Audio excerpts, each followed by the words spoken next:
வணக்கம். தினமலர்.com மாலை 4 மணி செய்திகள். முக்கிய நிகழ்வுகள். டெல்லியில் ஆட்சி அமைப்பது குறித்து முடிவெடுக்க மத்திய அரசுக்கு 4 வாரம் அவகாசம். குதிரை பேரத்தை தடுக்க சுப்ரீம் கோர்ட் கண்டிப்பு. காஷ்மீரில் 4 லட்சம் பேர் வெள்ளத்தில் சிக்கி தத்தளிப்பு. முப்படைகளும் முழுவீச்சில் மீட்பு பணி. உள்ளாட்சி தேர்தலில் தொடரும் கலேபரம். பாரதிய ஜனதாவினர் சாலை மறியல். மனு தள்ளுபடி செய்ததாக கூறிய கமிஷனர் ஓட்டம். விரிவான செய்திகள். டெல்லியில் ஆட்சி அமைக்க குதிரை பேரம் நடப்பதை தடுக்க விரைந்து நடவடிக்கை எடுக்கும்படி மத்திய அரசுக்கு உச்சநீதிமன்றம் அறிவுறுத்தியுள்ளது.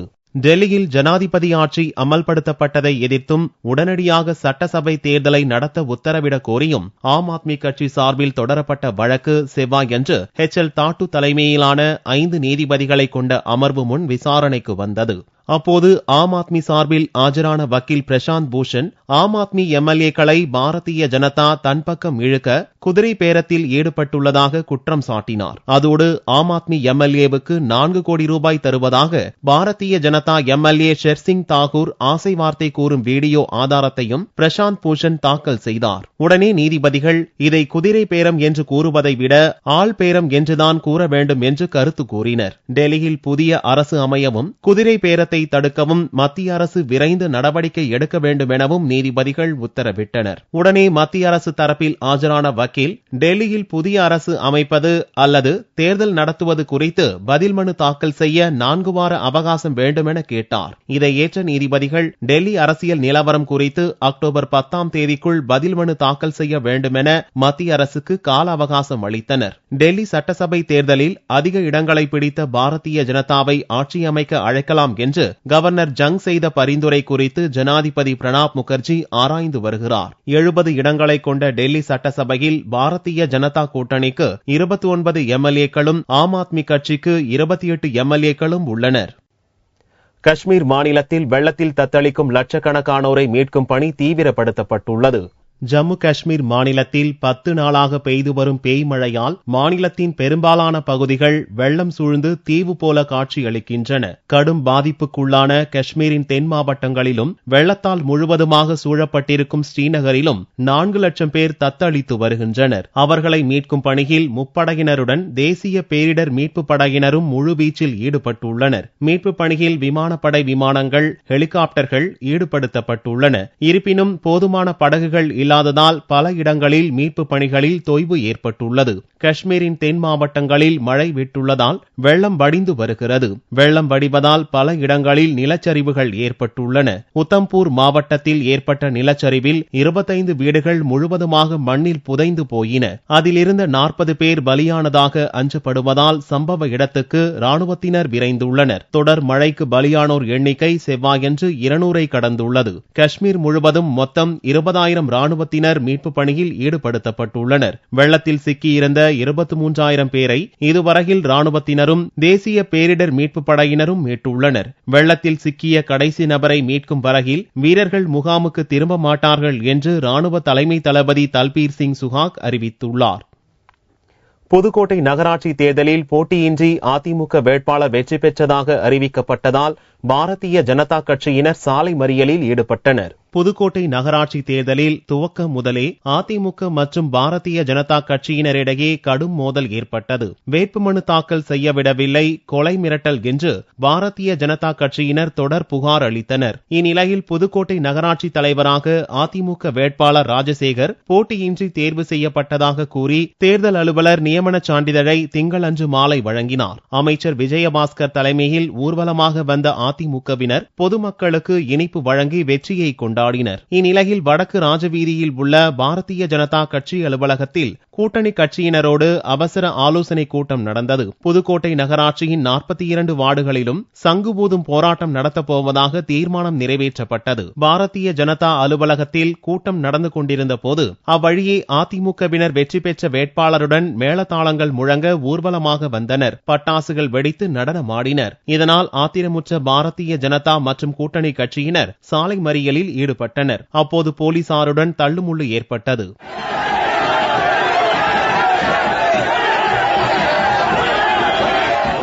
சாலை மறியலில் ஈடுபட்டவர்களை போலீசார் கைது செய்தனர். இதனால் தஞ்சாவூர் சாலையில் பல மணி நேரம் போக்குவரத்து ஸ்தம்பித்தது. பாரதிய ஜனதா வேட்பாளர் வாபஸ் பெற்றதாக கூறிய மதுரை மாநகராட்சி கமிஷனரை கட்சியினர் முற்றுகையிட்டதால் அவர் ஓட்டம் பிடித்தார்.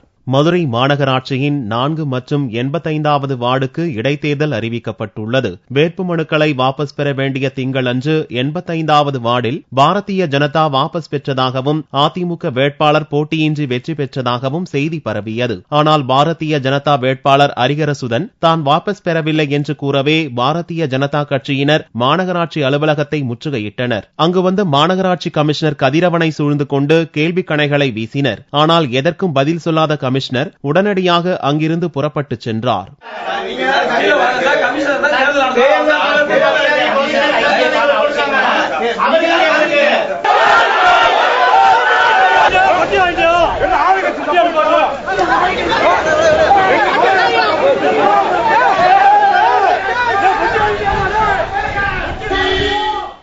எண்பத்தி 85வது வார்டுக்கான மாமன்ற தேர்தலில் பாரதிய ஜனதா கட்சியினுடைய சார்பாக போட்டியிட்ட எங்களுடைய மாவட்ட செயலாளர் எஸ்.கே. ஹரிஹரன் அவர்களுடைய வேட்புமனு ஏற்றுக்கொள்ளப்பட்ட நிலையில் இன்றைய தினம் அவர் கையெழுத்து இல்லாமல் அவர்களாகவே போலியாக கையெழுத்து போட்டு வாபஸ் வாங்கிவிட்டதாக அறிவித்து விட்டார்கள்.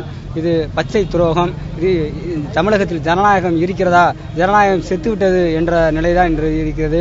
இதற்காக இவர்கள் தேர்தல் நடத்த வேண்டும். இவர்களாக அதிமுக வட்டச் செயலாளர்களை நியமிப்பது போல இந்த வார்டுக்கு இவர் கவுன்சிலர், அந்த வார்டுக்கு இவர் கவுன்சிலர் என்று நியமித்து விட்டு போக வேண்டியதானே? எதற்காக இவர்கள் தேர்தல் நடத்துகிறார்கள் என்றுதான் இன்று மக்களை ஏமாற்றக்கூடிய ஒரு மோசமான சூழலில் மதுரை மாநகராட்சியும் தமிழக அரசும் இருக்கிறது. நிச்சயமாக இதில் பாரதிய ஜனதா கட்சி அடுத்த கட்ட நடவடிக்கைக்கு எங்களுடைய தலைமையில் கலந்து ஆலோசித்து நாங்கள் நிச்சயம் நடவடிக்கை எடுப்போம். மனுக்களை வாபஸ் பெற வேண்டிய பல்வேறு இடங்களில் இதுபோன்று ஆளுங்கட்சியினர் மீது எதிர்க்கட்சியினரும் சுயேட்சைகளும் புகார் தெரிவித்துள்ளனர். தங்களை ஏன் பதவி நீக்கம் செய்யக்கூடாது என்பதற்கு பதிலளிக்க சிபிஐ இயக்குநர் ரஞ்சித் சின்ஹாவுக்கு உச்சநீதிமன்றம் 10 நாள் காலக்கெடு விதித்துள்ளது. 2G ஸ்பெக்ட்ரம் ஊழல் மற்றும் நிலக்கரி சுரங்க ஊழலில் குற்றச்சாட்டுக்கு உள்ளானவர்களை சிபிஐ இயக்குநர் ரஞ்சித் சின்ஹா தனது வீட்டில் சந்தித்து பேசியதாக மூத்த வக்கீல் பிரசாந்த் பூஷன் உச்சநீதிமன்றத்தில் மனு செய்துள்ளார். இம்மனு மீதான விசாரணை செவ்வாயன்று HL தாட்டு தலைமையிலான அமர்வு முன் விசாரணைக்கு வந்தது. மனுதாரர் பிரசாந்த் பூஷன் கூறியுள்ளபடி சிபிஐ இயக்குநர் பொறுப்பிலிருந்து தங்களை ஏன் பதவி நீக்கம் செய்யக்கூடாது, நிலக்கரி சுரங்க ஊழல் வழக்கு விசாரணையை தடம்புரள வைக்க முயற்சிக்கும் தங்கள் மீது சிறப்பு புலனாய்வு குழு விசாரணைக்கு ஏன் உத்தரவிடக் கூடாது என்று கேட்டு ரஞ்சித் சின்ஹாவுக்கு நோட்டீஸ் அனுப்ப நீதிபதிகள் உத்தரவிட்டனர். 2 கேள்விகளுக்கும் 10 நாட்களுக்குள் பதிலளிக்க வேண்டுமெனவும் ரஞ்சித் சின்ஹாவுக்கு காலக்கெடு விதித்த நீதிபதிகள் வழக்கு விசாரணையை செப்டம்பர் 19ஆம் தேதிக்கு ஒத்திவைத்தனர். இப்புகார் மீது இறுதி முடிவெடுக்கும் வரை சிபிஐ நடத்தும் அனைத்து விசாரணைகளில் இருந்து சின்ஹா விலகியிருக்கும்படியும் கூறிய நீதிபதிகள் இது தொடர்பாக முறையான உத்தரவு எதையும் பிறப்பிக்கவில்லை. அநேகமாக செப்டம்பர் 19ஆம் தேதி வழக்கு விசாரணைக்கு வரும்போது உத்தரவு பிறப்பிக்கப்படலாம் என்று எதிர்பார்க்கப்படுகிறது.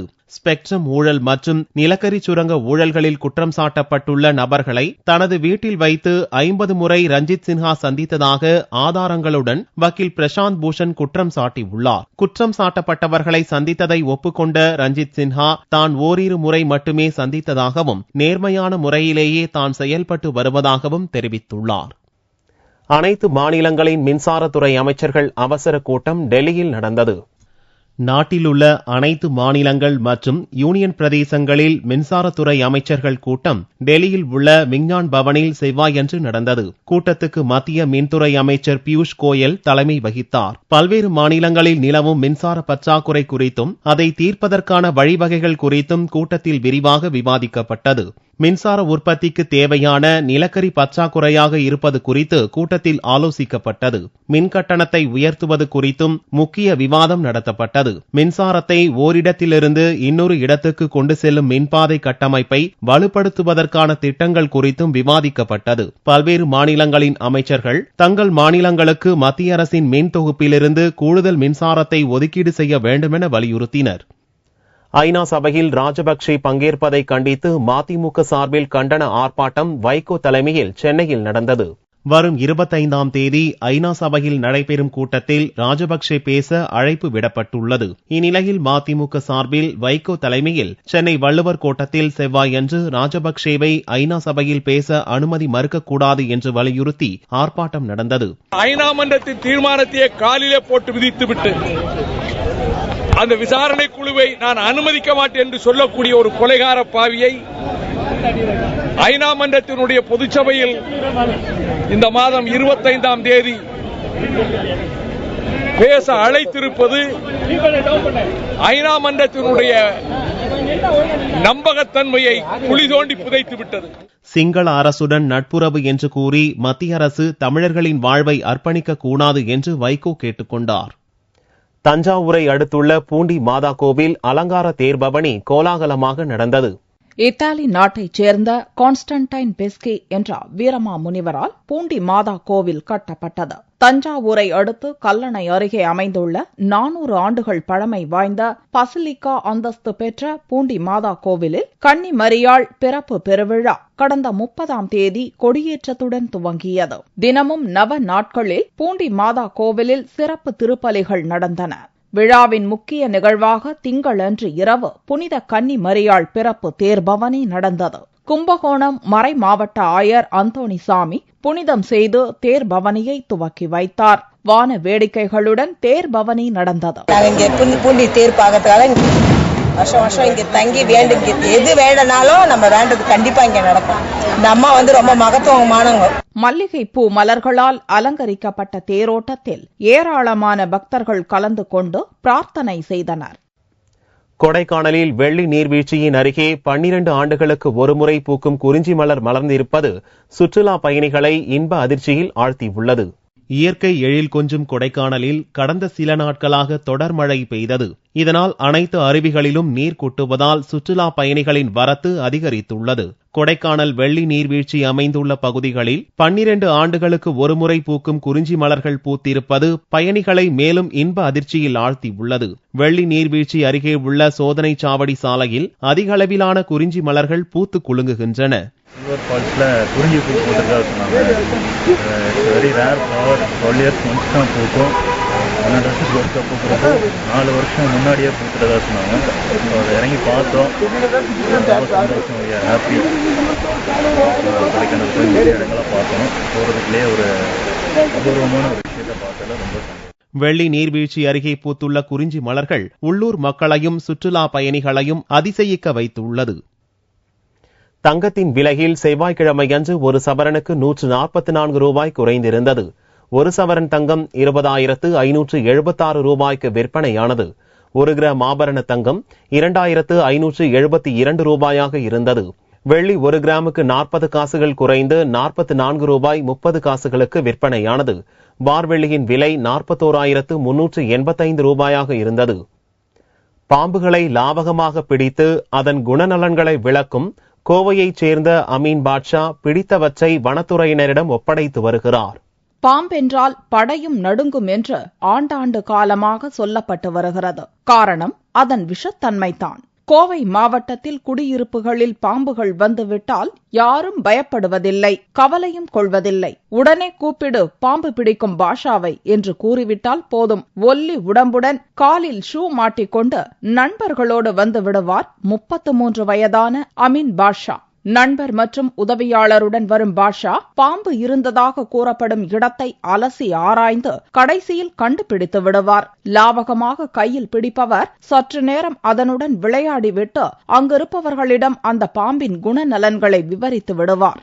8ஆம் வகுப்பு வரை படித்துள்ள பாஷா கடந்த 1998ஆம் ஆண்டு முதல் பாம்பு பிடிக்கும் பணியை ஆர்வமுடன் செய்து வருகிறார். பிடித்த பாம்புகளை வனத்துறையினரிடம் ஒப்படைத்து மதுக்கரை, ஆனைமலை உள்ளிட்ட வனப்பகுதிகளில் பாதுகாப்புடன் விடும் பணியை ஒரு சேவையாக செய்து வருகிறார். பாம்பு கடித்தால் என்ன செய்ய வேண்டும் என்றும் பாஷா பாடம் எடுக்கிறார். இப்போ நம்ம தமிழ்நாட்டிலே பாத்தீங்கன்னா புலிகளை பாதுகாக்கணும் ஒரு அமைப்பு இருக்காங்க. அப்புறம் மாடுகளை பாதுகாக்கணும் ஒரு அமைப்பு இருக்கிறாங்க. அப்புறம் அந்த கழுகுகள், சிட்டுக்குருவிகள், ஒவ்வொரு உயிரினங்கள் பாதுகாக்கணும் அமைப்புல எல்லாருமே இருக்கிறாங்க. ஆனா பாம்புக்கான பொதுவாக யாருமே வர்றதில்லை. என்ன அப்படின்னா அந்த பாம்போட நன்மை யாருக்கும் தெரியப்படுத்துற ஒரு விழிப்புணர்வு ஏற்படுத்த யாருமே வர்றதில்லை. என்ன அப்படின்னா அந்த பாம்புல அருகறுப்பு. நம்ம பாம்புல பார்த்து எல்லாரும் பயந்துதான் ஓடிட்டு இருக்கிறாங்க. இதை நமக்கு ப்ளூ கிராஸ்ன்னு ஒரு அமைப்பு இருக்கிறாங்க. அவங்களும் பாத்தீங்கன்னா ஒரு சாதாரண ஒரு மாடு அடிக்கிறாங்க, வதப்படுத்துறாங்க, ஒரு சின்ன ஒரு இன்ஃபர்மேஷன் கிடைச்சாலே நேரம் அவங்க வீடுகளுக்கே உங்களுக்கு ஃபைன் போடுறாங்க. இப்போ பாம்புல பாதுகாக்கணும் அப்படிங்கிற முயற்சியில் நாங்கள் எடுத்துட்டு இருக்கிறோம். அதனால ஒரு சில ஆட்கள் பார்த்தீங்கன்னா பாம்புல பாதுகாக்கணும் அப்படின்னு ஒரு அமைப்பு வச்சு பண்ணிட்டு இருந்தாங்க. அதில் பார்த்தீங்கன்னா நான் என் பேர் அமீன், அதாவது நான் ரத்தீஷ் ஒருத்தர் இருக்கு, அப்படி அப்புறம் ஊட்டியில் வந்து சாதிக்னு ஒருத்தர் இருக்கிறாரு, மேட்டுப்பாட்டில் கிறிஸ்டோபர். இந்த மாதிரி பார்த்தீங்கன்னா நாலு டீமாக சேர்ந்து பார்த்தீங்கன்னா நம்ம ஏரியாவில் எங்கே நம்ம கோயம்பேடு எங்கே பாம்புகள் வந்தாலும் எங்களை மாதிரி ஆளுக்கு ஸ்னேக் ரெஸ்கியூருக்கு தகவல் கிடச்சதுன்னா நாங்கள் போய் பாதுகாப்பாக பிடிச்சி அதை கொண்டு போய் வனப்பதில் விட்டுட்ருக்கோம். இப்போ எங்களுக்கு வந்து பார்த்தீங்கன்னா பொதுமக்கள் சைடில் நல்ல ஒரு வரவேற்பு இருக்குது. வனத்துறை மூலியமா பார்த்தீங்கன்னா வனத்துறை பார்த்தீங்கன்னா நல்லா இன்னும் கொஞ்சம் சப்போர்ட் பண்ணாங்க அப்படின்னு பார்த்தீங்கன்னா இன்னும் நாங்கள் பாம்பு நிறைய இடங்கள் நம்ம பாதுகாக்கலாம். ஏன்னா எங்களுக்கு வந்துட்டு பார்த்தீங்கன்னா ஒரு சிலர் மட்டும்தான் வந்து சப்போர்ட் பண்ணிட்டு இருக்காங்க. வனத்துறை வந்து எங்களுக்கு ஒரு அங்கீகாரம் தரணும். காடுகளையும் விட்டு விடாமல் அழித்து வரும் மனித இனம் அரிய வகை உயிரினங்களை அடுத்த தலைமுறையினர் கண்காட்சியில்தான் பார்க்க வேண்டும் என்ற சூழலை உருவாக்கிவிடக் கூடாது. இந்த வரிசையில் பாம்புகளும் பாதுகாக்கப்பட வேண்டிய உயிரினமே. மீண்டும் செய்திகள் இந்திய நேரப்படி இரவு 8 மணிக்கு. வணக்கம்.